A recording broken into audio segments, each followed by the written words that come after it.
I want you all to know I'm dropping out. I think. All this and more on the Self-Evident Podcast.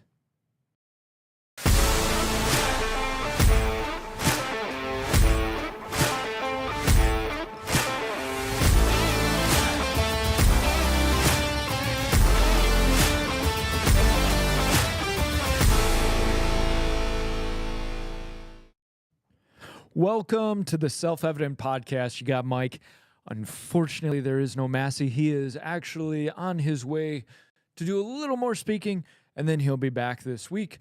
Man, Texas tour, I'm sure he told you a little bit about it when he did the podcast on Friday.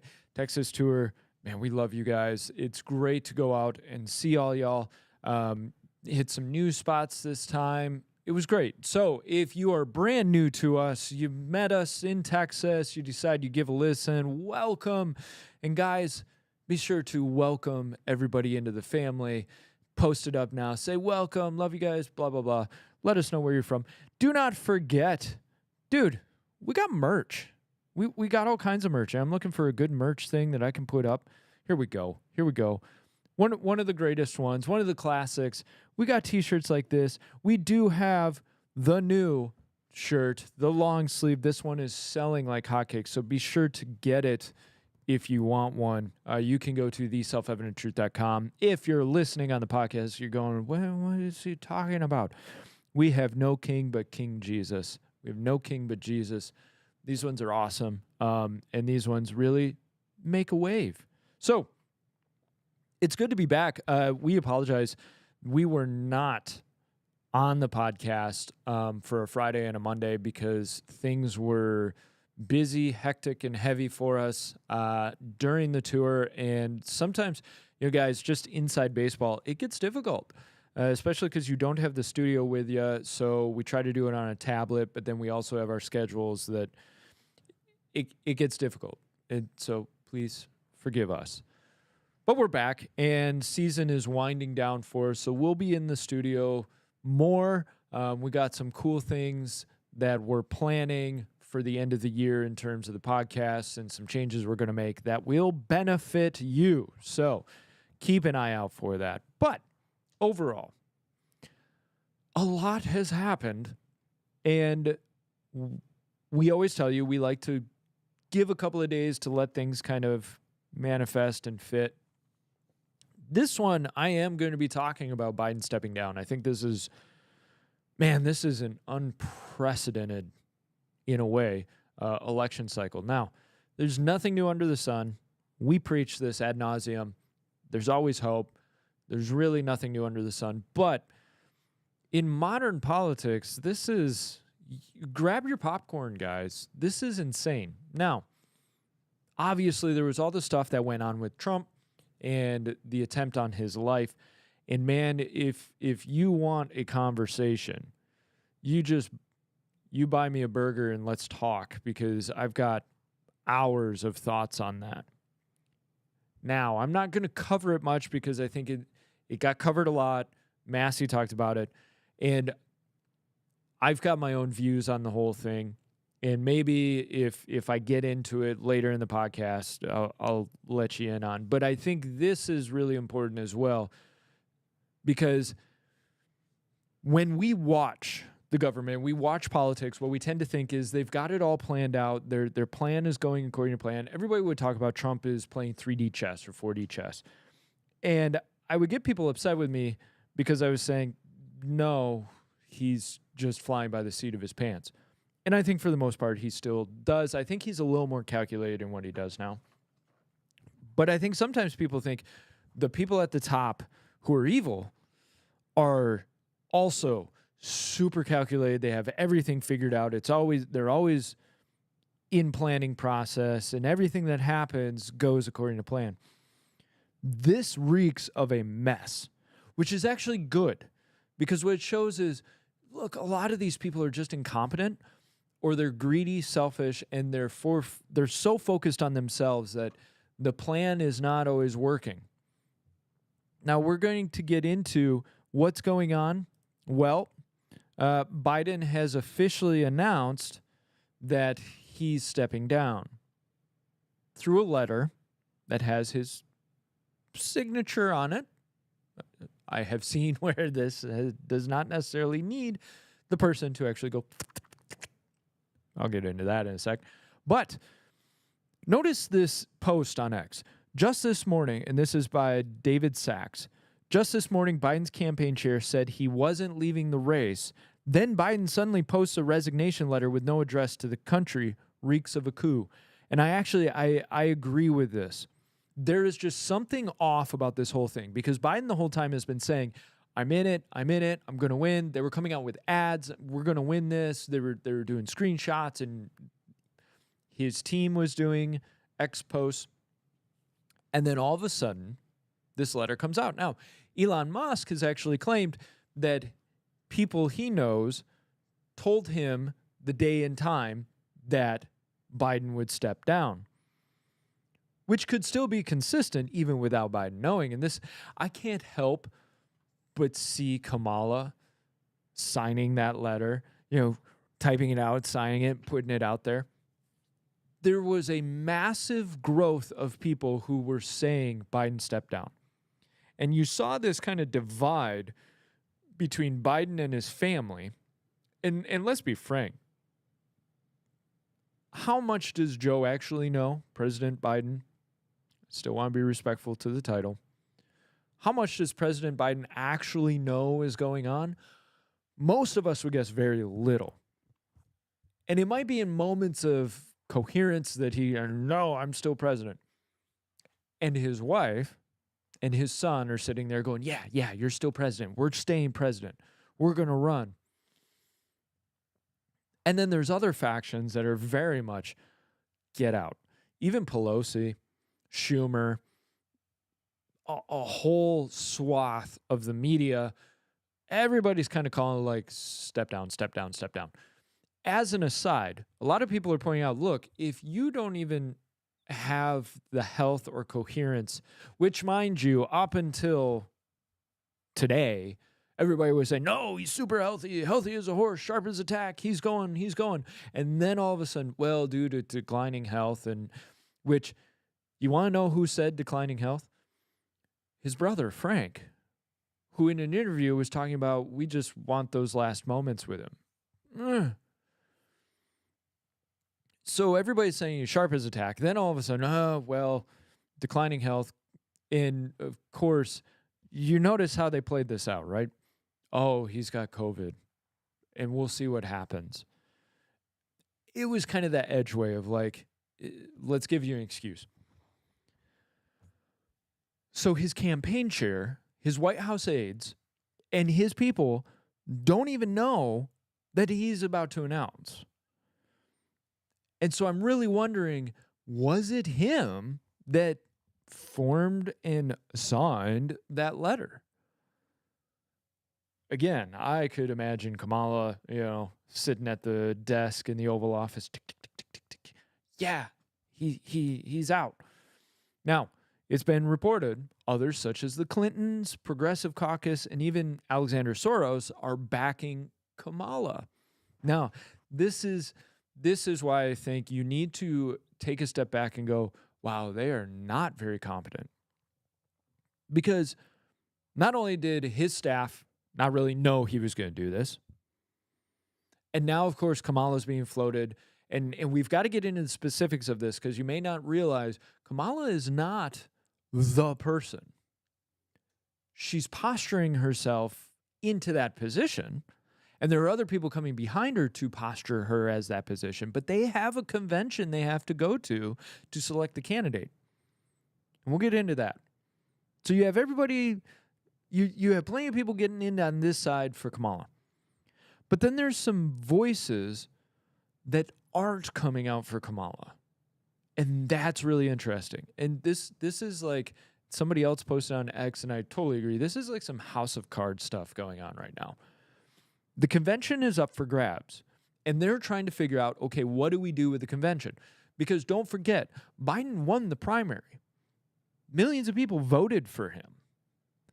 So now what the Democrats are actually saying to all of those voters is, yeah, you picked the guy, but he's dropping out, so we're going to pick him.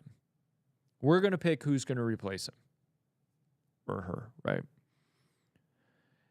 And there's thoughts of most transparent, which tells you in secret, and a group of elites will select the next candidate. And the National Committee chair, Jamie Harrison, said the American people owe President Biden an enormous debt of gratitude for the unparalleled progress he delivered over the last 40, blah, blah, blah.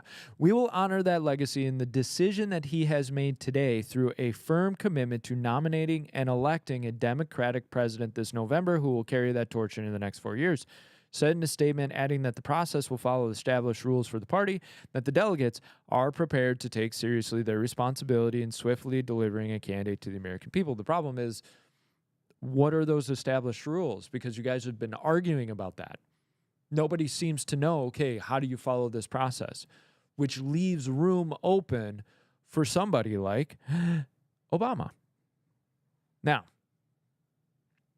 he's kind of that like Illuminati, New World Order figure for a lot of conservatives of like, he's the puppet master behind. I don't like getting into that whole Illuminati argument or New World Order or somebody's in control of all of it. However, somebody's got to be behind the scenes kind of taking control of the whole thing. I think Obama's that guy. Now, in an interesting post, Rod Blagojevich, former Chicago politician, okay? This guy was in the middle of it, and correct me if I'm wrong, but ended up doing jail time because he was caught trying to sell Obama's Senate seat when Obama started running for president. He's on the inside of this whole Chicago politics, which is a whole different beast, right? Now, what did he say? He said, I've known Obama since 1995. We both come out of Chicago politics. I know how it works. He's behind the campaign to dump 15 million Dem primary voters and replace Biden with his choice. Classic Chicago Democrat machine politics. Selection over election, the bosses over the people. And people, of course, are making the joke, yes, you have to save democracy by killing it. You have to save democracy by avoiding it. Overcoming that little pesky problem of democracy. And I completely agree with Rod. I truly believe that if there's a power player who's helping to shape this narrative, it's Obama. I don't think Clinton has the pull anymore. I think Clinton has made too many enemies in all of this. Clinton is kind of that, oh, you got baggage. And you know what's interesting is she can't get over 2016. Every interview she does, she talks about how it basically was taken from her. My guess is the people around her are watching that going, she's toast. She's burned. She's out. Nobody already liked. Obama is a guy who people want to be around. And this is a charismatic game. So look at him and recognize he's charismatic. He draws people in. People want to be around him. You remember that video? Maybe you don't, but I'm going to describe it to you. There's a video where Biden is president and Obama's there too. And Biden is kind of aimlessly walking around trying to find people to talk to, and people are gravitating towards Obama. It's like just as Obama's walking, people are circling around him, right? That's indicative of who Obama is in this whole political game. He's kind of that guy that people are like, hey, what do you think? Hey, Mr. Obama. My guess is if anybody's got the sway in how this thing is going to go, it's him. Now, some people are saying he's going to float Michelle. Michelle would be a great pick. Michelle. I don't know. Now, maybe she's playing it under the surface. She's playing it cool because she's gearing up. She doesn't, but she hasn't done any like major talk show circuit. There hasn't been major documentaries. There hasn't been a priming of the pump in terms of exposure.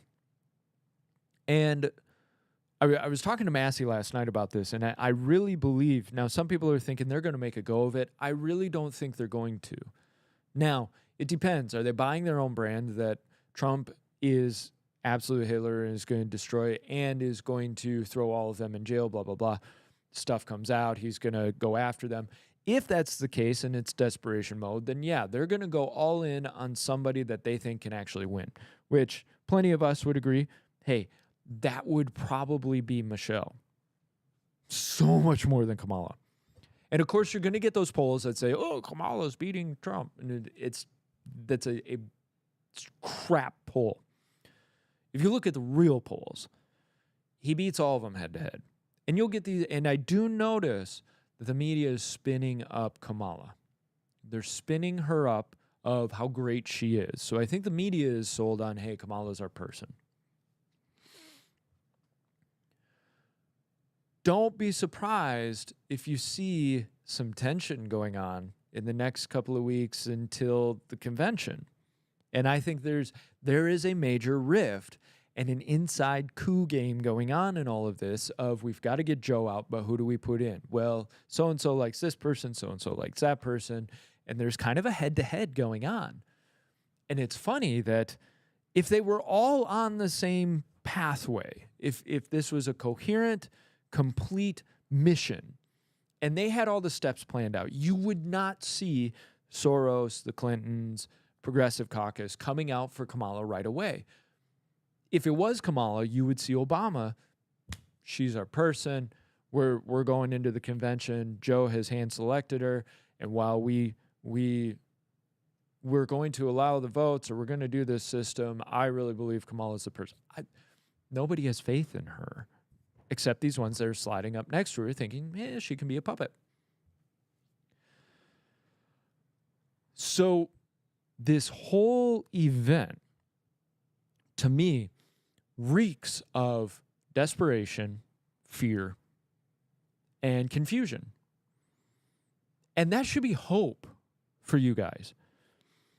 Now, when we look at the situation that happened with Trump just a couple of days ago, I am firmly in the camp of, look, I believe God spared Trump. I'm not saying he is God's chosen one to save the earth. That's not what I'm saying. What I'm saying is I do believe God has a plan and Trump's involved in it. And he was spared. The fact the man turned his head within a half a second of when that bullet came out of that gun. He turned his head and it nipped his right ear. Whereas if he had not turned his head, it would have been lights out. There's something to it. And what you're watching, and this should give you hope. You are watching the enemy camp in confusion. They're in complete confusion. Their own plan is falling back on their shoulders. It's falling on their head and crushing them. Remember, we got foisted a lie by them when Biden campaigned. Remember, they kept him in the basement. They wouldn't bring him out. And when they did actually bring him out, nobody wanted him. He couldn't. This is the joke I always say. You couldn't get 12 cars in a parking lot to honk for him. People didn't want him. But they knew they had to sequester him. They weren't going to do big, long interviews. They weren't going to do big debates, blah, blah, blah, blah, blah. Right? They were going to keep him as hidden as possible in his basement because of COVID. And then during his 4 years, they kept him sequestered. They gave him sheets over and over and over again with who he had to ask or call on next in the press pool and what they were going to ask. He read from teleprompters. For the last 4 years, when he didn't read from teleprompters, he made a mess of it. And it got progressively worse. And of course, recently, all of a sudden, the media suddenly comes out and goes, oh, after the debate, they came out and, oh, he's a wreck. We didn't know. Okay, either you are complete liars on every single degree of the situation, or you're so stupid that you bought your own lie 4 years ago. Which is it? Both of them are brutal. I do not believe you were that ignorant. The rest of us were pointing, this guy's got a screw loose. Something is wrong. This is evil what you're doing to this man. And then all of a sudden, he embarrasses himself. He embarrasses the whole party, embarrasses the country in a debate. And that's the moment when you all went, oh, something's wrong. I don't know if he can do this. But we were all crazy for saying this the last couple of years. We were the insane ones for pointing out, something's wrong, bro. This guy can't handle this. How's he going to handle another 4 years? So they bought their lie, and they doubled down on it, and they ran hard with this guy because guess what? It was working out for him because they could get whatever they wanted through him. He wasn't paying attention. Hey, Mr. Biden, can you just keep the borders open? Yeah, it was. Yeah. He said, go ahead. So they got their plans across, but then it's all coming down on their head. And so I say that as hope of, look, the plans of the evil, the plans of the wicked. Oh my gosh, are you making a moral judgment on an entire party of people? Yes. I have my problems with the Republicans, and they showed it at the convention. And this is something I'll talk about for a couple of minutes in a second, but I think maybe Massey and I will do this full tilt on Friday. We'll see how it goes. But yes, your party is wicked. Absolutely. From the top to the bottom. Are there good people within the party? Possibly. Although I wonder. But it is coming back on the wicked's head. God is showing them their folly, and he's making them eat it full. And so I'm sitting back with popcorn watching this going, you guys are tearing yourselves apart. Do not interrupt your enemy while he is making a mistake. And I think Trump, to his complete credit, is learned that lesson. Because in the debate, you notice only one time did he make a comment about Biden's incoherence. If you notice, there was only once he said, I don't know what he just said. I don't think he knows what he just said. That was it. Just enough to let everybody know, hey, I know what's going on here. But he stayed controlled. And that's awesome. Because old Trump, I'll go there, old Trump, every single comment. And then what would people have said? Well, that's elder abuse. That's so mean of him. How dare he keep bringing this? He's mocking him. And you'll notice this man is changing. Trump's learning some lessons. And I'm very curious to see what lessons he'll take in, what transformation happens after the attempt on his life. Now, here's the problem. Did any of you watch the convention, Republican convention? Massey and I noticed something. One of them was they had, what's her name, Amber Rose, come up and speak. And correct me if I'm wrong, this is a woman who has garnered attention and influence partly through OnlyFans. She used to be a raging liberal, became a Trump supporter. I wouldn't even call her a conservative. She became a Trump supporter. And they put her on stage. Now, the mindset is, well, see, she's one of us. This is a transformation. You know, this is somebody who Trump has won over. This is great, unity, blah, blah, blah. But do you realize that you just showed the world what your standards are? What your values are? Now, those who don't hold values of more traditional, moral, upright values won't care. Say, well, whatever we need to do to show we're unified and we accept anybody under our tent. I'm not saying cast her out. I'm not saying don't say, hey, you know, this person now supports Trump. But you know the issue? They just gave her a platform. They gave her a platform in front of the whole world and said, hey, because no matter what, people who hear her talk and they know anything about her will go, oh, so that's the values of the Republican system now. If it was a one-off, I'd go, okay, all right, they made a bad choice or a mistake. But let's go further. Did anybody hear the talk by the Teamsters Union president. This guy was talking straight socialism, and people were cheering.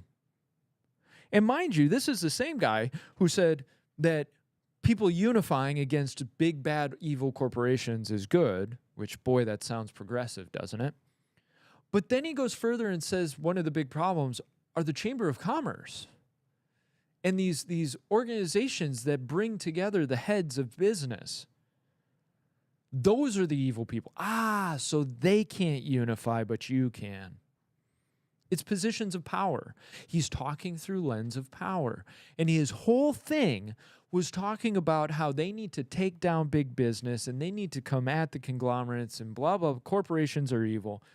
And the people need to rise up. It's the people. And even in his whole talk, he said he was loyal to his Teamsters.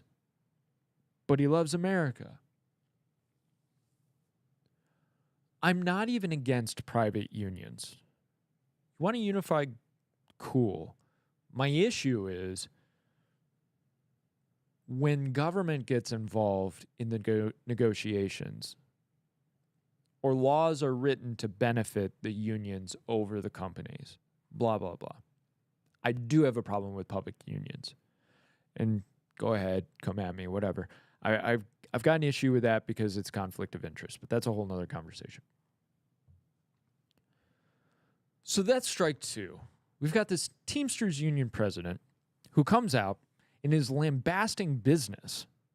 And he uses UPS as his example. Now, Paul, if you're listening, you'll probably laugh about this too, but isn't it funny he uses UPS as a great victory for the Teamsters in negotiating a contract? Yeah, you mean that contract where then they ended up, laying off tens of thousands of people? You mean that contract where all of a sudden they're laying off people and it caused a big issue for UPS? Or what about the renegotiation of another shipping industry carrier that had to bankrupt themselves? Oh, that's a win? This is the issue with all of that, is what is the Republican standard? They're trying so hard to win another segment of voters that they're giving up their values in order to placate. Now, you might think, okay, well, yeah, you're still kind of on the line, man. That's two examples. Okay, number three. And this is for you Christians. The closing prayer was given by a man of Sikh religion. I have nothing against that man. I have nothing against his faith outside of Jesus Christ is the only way to God. And I will not apologize for that. And that man can come to me and say, my way is the only way. That's fine. We disagree.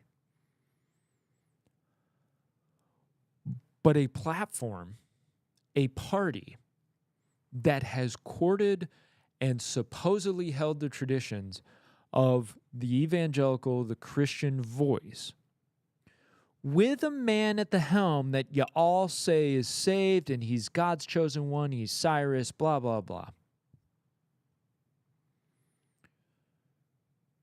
Your closing prayer for your political party, your convention, was given to a foreign god. How do you think God would have responded to the Israelites if they had done that?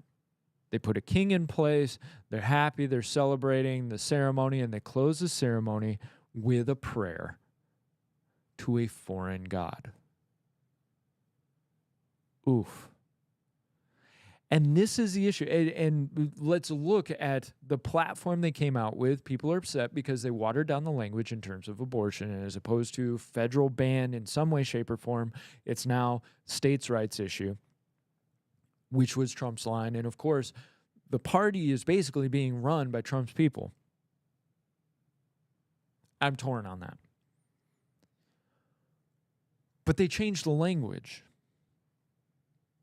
And this is what Massey and I have been warning about in terms of the Republican Party. Conservatives and Christians, it's the easy bottom feeder way to go about it is, well, I'm a Christian and so a Republican, because they're kind of closer to I am. Keep clear eyes, because you have to keep asking yourself, when are they no longer the party that represents me? And the problem is, we look at the black community and we go, when are you going to get it through your head? The Democrats don't care about you. They promise, promise, promise, and they never deliver. And you notice now more and more in the black community, they are looking at Trump going, oh, man, this guy has mugshot. This guy's been shot at. This guy's going through the court system. He's like us. And I'm not being racist. Like, literally, black people have come out and said that. And it makes sense, because what is it saying? The system is against him. And plenty of people in the black community have said, yeah, the system has been against us for centuries. So we as conservatives look at them and go, when are you going to get it? The Democrats don't care about you. They're using you. You're a pawn.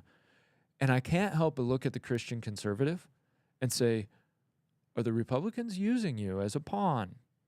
And are they changing things and saying, well, your values don't matter to us because we know you'll still vote for us, because you're definitely not going to vote for those evil Democrats. And you've been telling yourself for how many decades, yeah, well, lesser of two evils. I'm not saying jump ship. What I'm saying is stop selling them as the righteous party. At what point are their offerings to foreign gods, their upholding of immorality? Remember, when Balaam was having his whole issue with the Israelites, what was the advice given? What do you say? Get them to intermingle and mix and have relations with foreign women. Sexuality, lust, all of that is such a spiritual force to pull people away from God. And we've just put a representative of it in front of ourselves and said, well, she endorses us.